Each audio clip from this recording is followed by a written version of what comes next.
Hey now, a little while back I posted a thread about my Spyderco Spyderfly, how the spring in the latch broke, and I contacted Spyderco and they would not replace the spring due to the discontinuation of the knife and their legal issues. So I took a spring from a 1/8 inch toggle bolt wing, and it seems to work pretty good. I sandwich it between the latch and the handle and bent the spring and trimmed it accordingly, and it seems to function real good.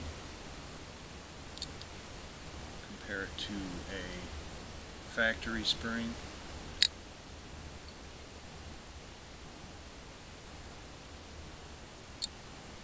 There you have it. Good luck.